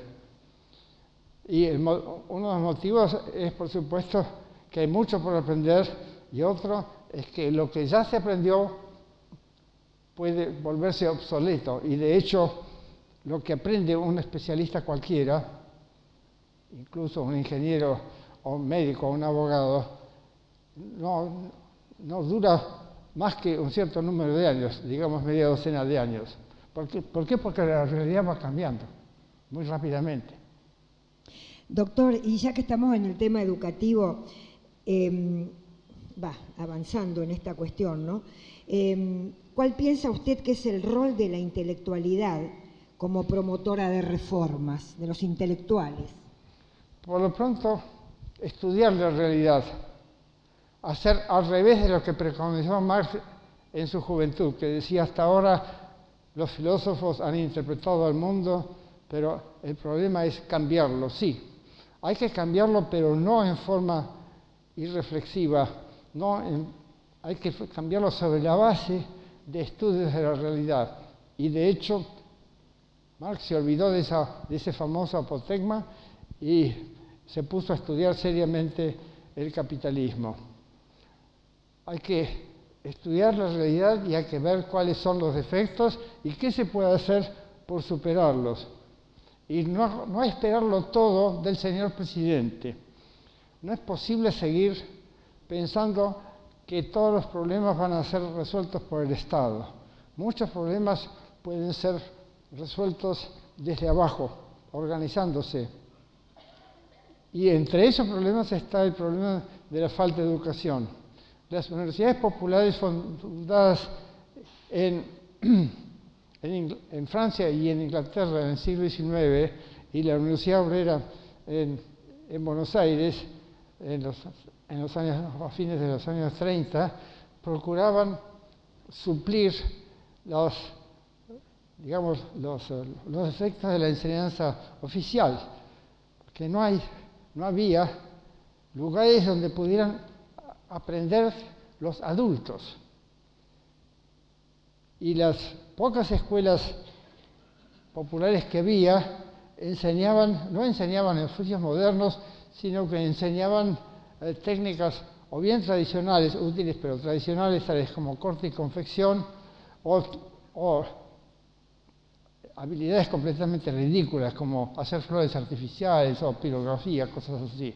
Pero no enseñaban mecánica, electrotecnia, química industrial, oficios modernos, oficios industriales. Doctor, ha de saber, si me permite, seguramente lo conoce, pero se lo contamos. La Universidad Nacional de Rosario ha generado espacios de verdadera comodidad para el acceso de los adultos al estudio. Me alegra muchísimo. Sí. Aplausos. Y lo aplaude. Bueno, celebramos poder comentárselo. ¿Alguien cree recordar que usted ha escrito sobre el hecho de que las negociaciones solo se producen entre iguales? Entonces esta persona se pregunta, ¿cómo puede negociar un gobierno de una pequeña nación con el gobierno de países desarrollados? Digamos, ¿pensaría usted tal vez en un parlamento mundial? Bueno, existe el Parlamento Mundial, se llama Naciones Unidas. Pero aún las Naciones Unidas, aunque cada Estado tenga un voto, de hecho, algunos son más iguales que otros, como diría George Orwell. Ese es un problema muy, muy difícil, pero algo se puede hacer. Hasta ahora las naciones débiles o bien han aceptado los dictámenes de las fuerzas o se han revelado casi inútilmente. Las negociaciones son muy difíciles, pero no creo que sean imposibles, sobre todo en el recinto de las Naciones Unidas, porque al menos se puede protestar, se puede hacer conocer al mundo. Por ejemplo, los palestinos son muy débiles, no tienen ejército propio, etcétera, pero todo el mundo está enterado de la injusticia de que son objeto. Y eventualmente los israelíes comprenderán que no pueden vivir en guerra permanente, que la guerra permanente no favorece a nadie, que es contraria a los intereses de todo el mundo. No solamente es un peligro permanente de Tercera Guerra Mundial, sino que hace que la vida sea intolerable o muy difícil, muy desagradable para todas las partes. Eventualmente comprenderán que la violencia no es la vía, que la vía es dejar de agredir. Bien. Vamos un poquito al plano de los medios a los cuales usted se refiere una y otra vez, porque la pregunta está planteada así: ¿cómo puede la prensa eximirse de su propia tendencia ideológica? Tiene que haber una contraprensa. A los medios de comunicación existentes, que son muchas de las grandes empresas, hay que agregarles hojas, blogs. En ese sentido, la Internet ha contribuido muy eficazmente como contrapeso, sobre todo en los países llamados comunistas. Internet es la vía de escape, en medio de crítica, más o menos factible. Hay que seguir contraeducando, hay que seguir luchando contra la desinformación. Doctor, me perdona que vamos y venimos, pero imagine la cantidad de temas que nos están planteando. Pero de todas maneras, usted, como dijo cuando iniciamos esto, no pregunto cuántos son, sino que vayan pasando. A ver, ¿qué superpoderes se mueven detrás del conflicto árabe-israelí, en su opinión?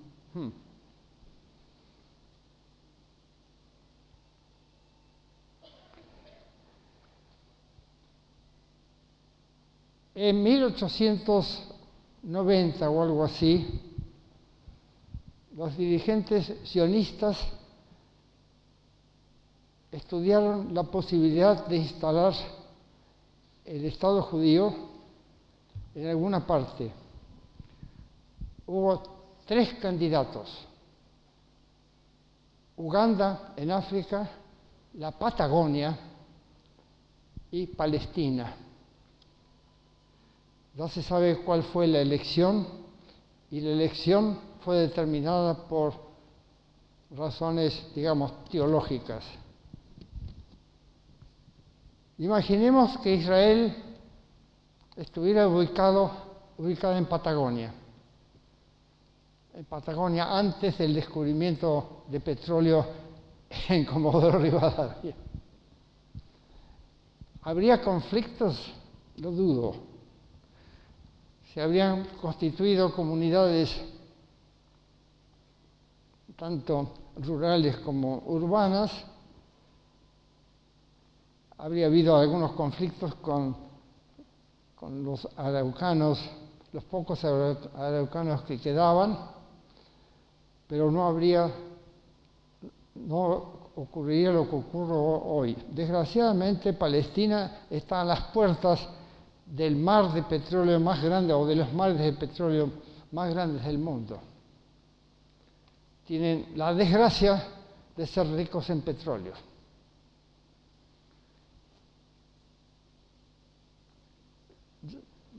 Me olvidé completamente de lo que iba a decir. Sí, no, pero es que hablar del conflicto árabe-israelí no es sencillo, y pero usted está aludiendo a dónde está ubicado eso. En 1929, Einstein le escribió una carta a su amigo Weizmann, que era el dirigente sionista más importante, era un científico además, a quien Einstein respetaba, diciéndole, cuando empezó la migración judía a Palestina: no vayan, dijo, como ocupantes, no vayan como colonizadores, vayan como cooperantes, traten de cooperar con los árabes. De lo contrario, no van a poder sobrevivir. Eso lo dijo Einstein. Einstein, en una carta a Weizmann de 1929. Desgraciadamente no le hicieron caso. Desgraciadamente, yo me acuerdo en 1973 participando de una reunión sobre tecnología en el Technion de Haifa, que es algo así como el MIT israelí. Un ingeniero, un profesor de ingeniería de la universidad empezó diciéndonos: no crean ustedes que este es un rincón de Asia. Este es un enclave europeo. Israel es un enclave europeo en estas tierras asiáticas. En otras palabras, nosotros no somos bárbaros, nosotros somos civilizados, etcétera, etcétera. Es más o menos lo que había dicho Ben Gurión en una alocución a una agrupación juvenil años antes. Les dijo: nosotros los judíos somos intelectual y moralmente superiores a los goyim. Ese complejo de superioridad obviamente no puede facilitar la coexistencia.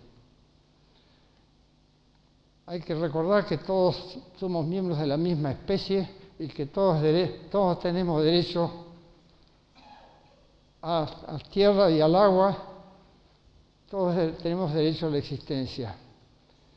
Es preciso superar ese nacionalismo estrecho. El nacionalismo conduce inevitablemente al conflicto, a menos que sea nacionalismo defensivo. Cuando los israelíes se defienden de las agresiones árabes, están en su derecho y los aplaudimos. Pero cuando impiden a los árabes que vivan tranquilamente y que conserven sus tierras y su agua, desde luego no podemos aplaudirlos. Yo creo que el conflicto se podría resolver muy fácilmente. Un politólogo norteamericano, Bloom, escribió en un libro reciente: si yo fuera presidente de Israel, dice, haría esto y aquello, haría, por ejemplo, la paz inmediatamente con los árabes, me retiraría de todos los territorios ocupados y al día siguiente sería asesinado por un fanático. No un fanático árabe, un fanático israelí. Mucho más fácil que eso sería: yo soy Obama, tomo el teléfono, lo llamo a Netanyahu y le digo: che, si no retirás todas las tropas y todos los habitantes que ocupan la margen oriental del río Jordán, en el término de 3 meses, te cierro el espiche, no te mando $1 más. ¿Has oído? Sí, señor presidente. Corta. Obama no lo hizo, nadie se anima. Pero la solución es inmediata. Israel depende de los envíos de dinero a razón de más o menos $1 millón por día. Depende de los Estados Unidos. Si Israel deja de ser un Estado satélite y se da toda la independencia que dijo Joe Biden hace poco, que tiene, cuando dijo, Israel es un Estado independiente, se acabó el problema. Inmediatamente van a ser forzados a entrar en negociaciones de paz, lo que por supuesto implica hacer concesiones. Una negociación no puede ser unilateral. Yo te doy esto a cambio de aquello. Vos dejás de agredirme, yo me voy de tu casa. Me voy de tu casa, entonces dejas de tirarme tiros, no de ponerme bombas. Yo creo que la solución existe, es posible, es factible, pero no existe la voluntad de aplicar esa solución. Bueno, vamos a viajar un poco, dejamos Sí. Asia y venimos al continente americano, porque le preguntan qué opina de la concepción de poder del subcomandante Marcos. Es muy complicado. Es muy complicado porque en principio uno simpatiza con la gente de Chiapas, pero no creo que sea sostenible. Y yo no creo que la violencia sea la solución. No sé en qué estado está la cuestión.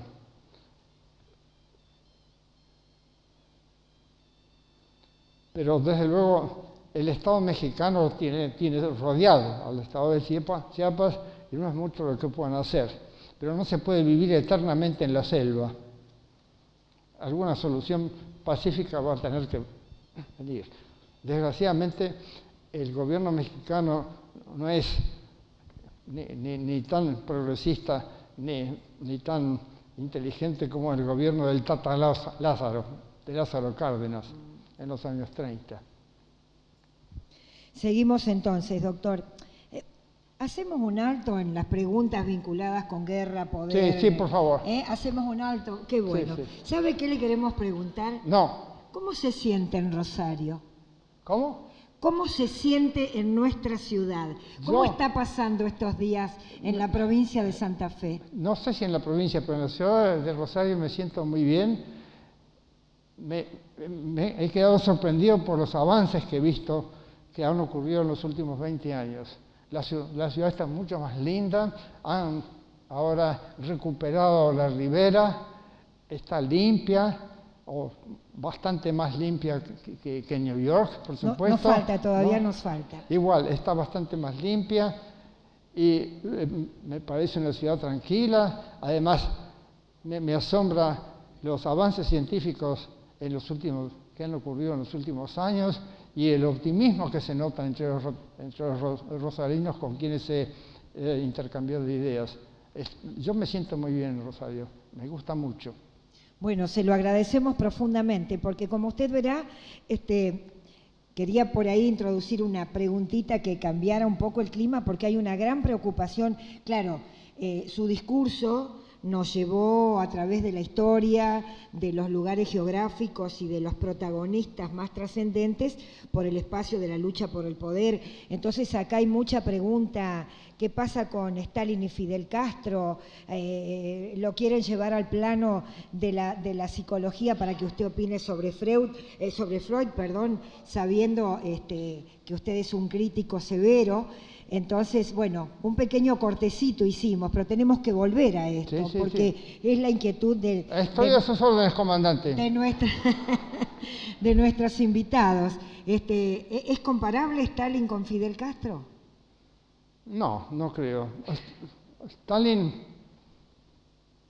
fue, ante todo, un comandante militar muy ineficaz que permitió que durante la primera semana de la agresión alemana fueran diezmados el Ejército Rojo. Hubo millones de bajas, se aniquiló la Fuerza Aérea. ¿Por qué? Porque Stalin no creía que los alemanes, después de haber firmado el pacto de no agresión, no creía que podían agredir. Entonces ordenó que no se reaccionaba inmediatamente. Se le adjudicó después el triunfo del Ejército Rojo, lo que es completamente injusto, fue incompetente. Segundo, fue un asesino en masa. Asesinó, lo más curioso, lo más irónico, es que mató más comunistas que Hitler y Mussolini juntos. Fue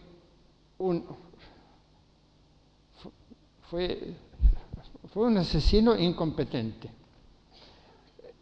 Fidel Castro fue un comandante muy hábil de las guerrillas que tomó el poder, que desalojó al dictador que habían puesto los Estados Unidos, el sargento y después el general Batista. Desgraciadamente fue un peón de la Guerra Fría. Fidel Castro no era comunista, pero lo echaron en brazos de la Unión Soviética, lo echó en brazos el ataque norteamericano, el ataque de Kennedy, lo echó en brazos de la Unión Soviética. Para poder sobrevivir, simuló que era comunista. Su programa era un programa moderado de reforma agraria, de progreso social, no era un programa comunista ni mucho menos. Más aún, el Partido Comunista Cubano se criticó a la banda de Castro, y en la banda o el grupo guerrillero de Castro había un solo comunista a quien conocí. Era Carlos Rafael Rodríguez, lo conocí porque era filósofo, solamente uno. Lo criticaron de aventurero. Después, cuando Fidel Castro y su gente triunfó, el Partido Comunista Cubano se adhirió, pero en ningún momento fue inicialmente un movimiento comunista. El paralelo con Stalin es injustificado, solo que, en efecto, Castro terminó por ser un dictador, pero no un dictador tan sangriento como Stalin, y además hay que reconocer que a pesar de que Cuba no es una democracia, hay dos aspectos de la sociedad cubana que han progresado enormemente, en que Cuba ha progresado enormemente y todo el mundo lo reconoce. Uno es la asistencia médica, sanitaria y la educación primaria y secundaria. Yo he visto he tenido en mis manos los textos, los libros de texto de ciencias de la escuela primaria y me parecen un modelo de claridad.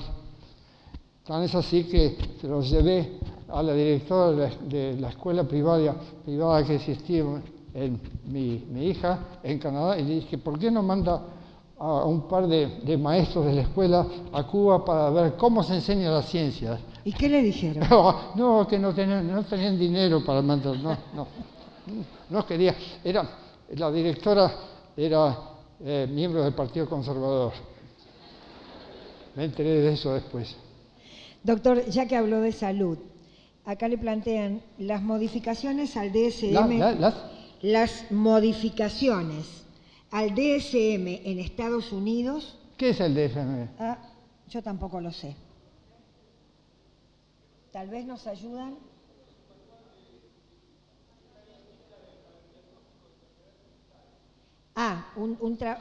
Un manual de estadísticas para el manejo de enfermedades mentales. Sí, DSM, sí. Bueno, perdón. Sí.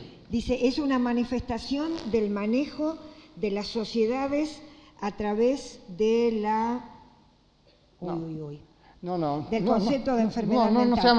No seamos paranoicos. Los defectos de ese diagnóstico, de ese manual de diagnóstico de desórdenes psicológicos se deben al atraso de la psiquiatría, no de la psicología, sino de la psiquiatría, y también al hecho de que ese manual no fue redactado por la gente más notable, sino por gente que obviamente no era muy competente.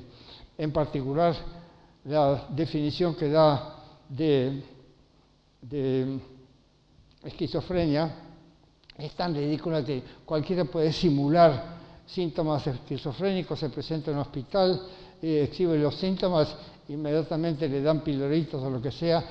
No hay manera de evaluar objetivamente esos desórdenes. No es lo mismo que una deficiencia hepática o cosas así.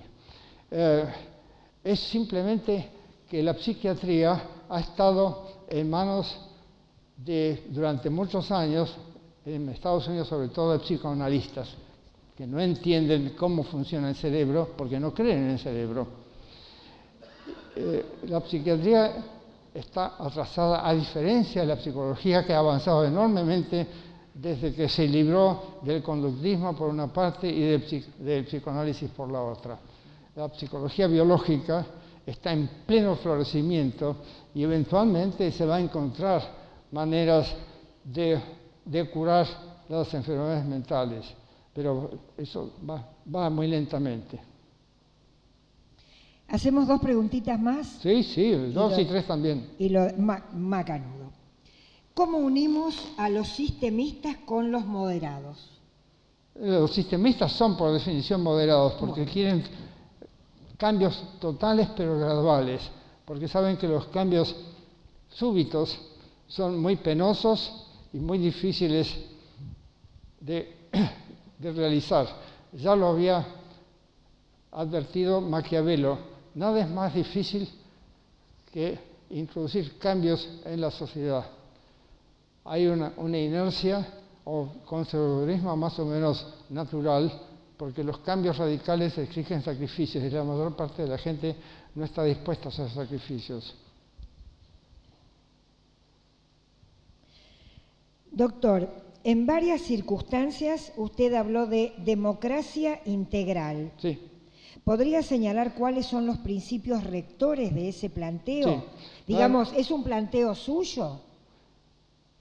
Creo que sí, pero puede ser que no. Es tan obvio que debe haberse ocurrido a más de uno. La democracia integral es una combinación de democracia biológica, es decir, eliminación de discriminaciones sexuales o de género, como se dice hoy día, y raciales, democracia política, tal como la conocemos, no hace falta cambiar mucho, solo que hay que intensificar la participación de los ciudadanos. No puede limitarse a emitir un voto cada tanto. Democracia económica, o sea, participación en la riqueza. Democracia ecológica, o sea, participación en las riquezas naturales y la protección de la naturaleza.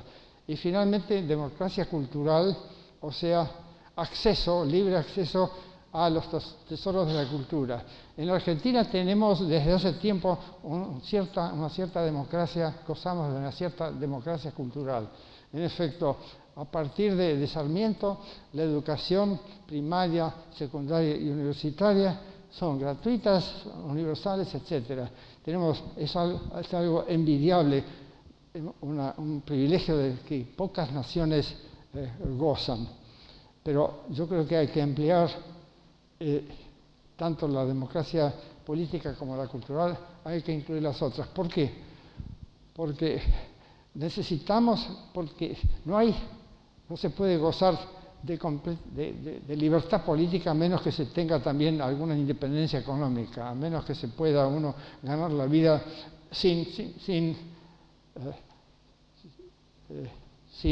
digamos, con cierta libertad, participar por lo menos en la organización del trabajo, en las decisiones, participar en la toma de decisiones de la empresa.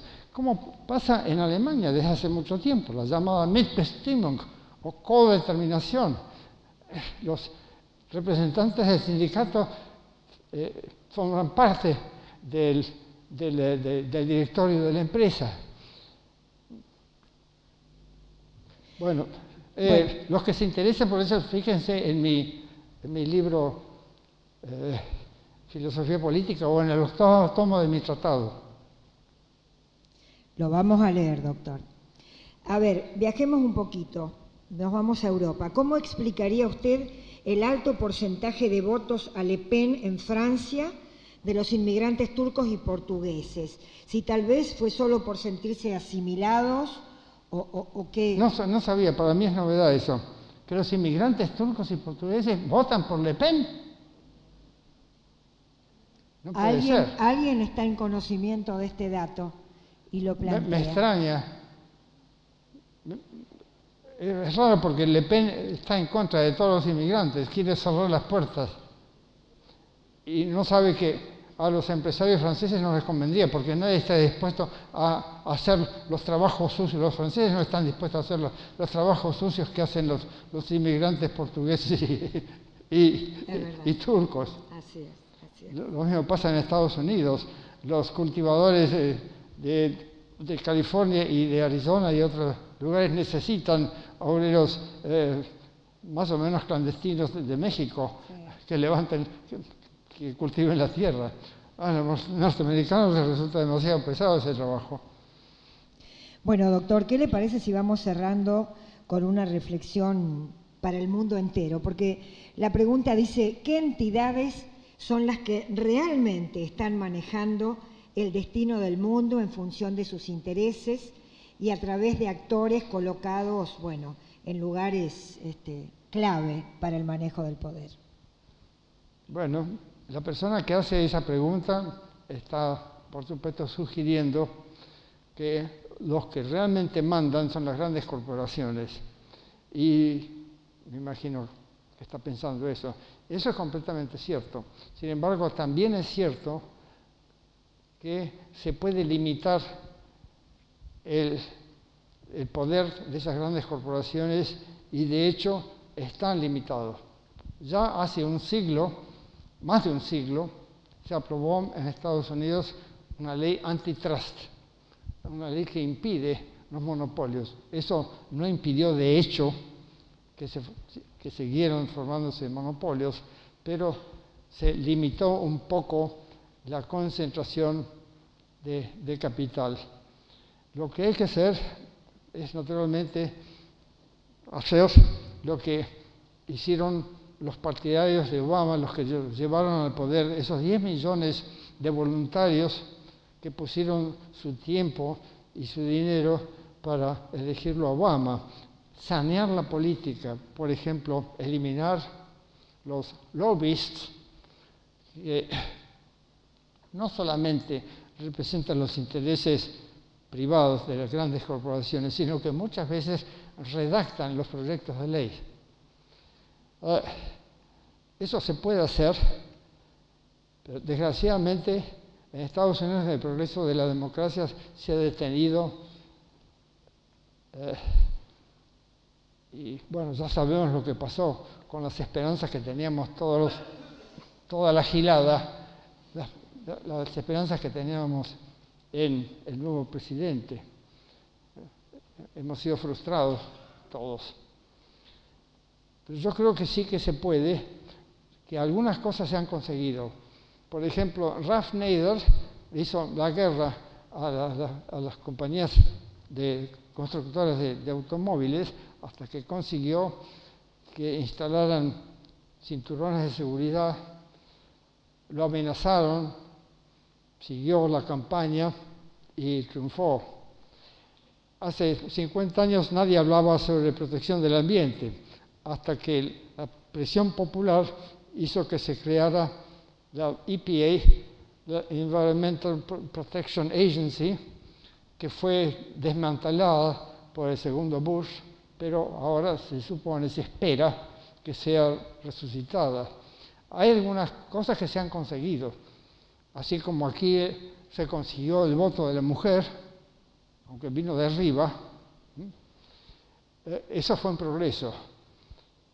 Hay menos discriminación antifemenina hoy que la que había hace 50 años en todo el mundo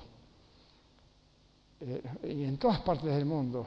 Algo de progreso ha habido gracias a movimientos populares, gracias a la cooperación de la gente en la base, fuera del ámbito estrictamente político. Los pobres en muchas partes del mundo se organizan para sobrevivir. Por ejemplo, los marginados en las villas forman cooperativas informales, tanto en las villas argentinas como en las llamadas ciudades perdidas de México y de Perú. Hay que organizarse para defender los derechos y esa organización permite por lo menos sobrevivir. Y la organización tiene que venir de abajo, cuando no viene de arriba. Bueno, el profesor tiene un grado de entrega extraordinario, pero me parece que está sonando la campana como para un recreo. Merece un descanso. Le agradecemos con un cálido aplauso. Gracias. Gracias.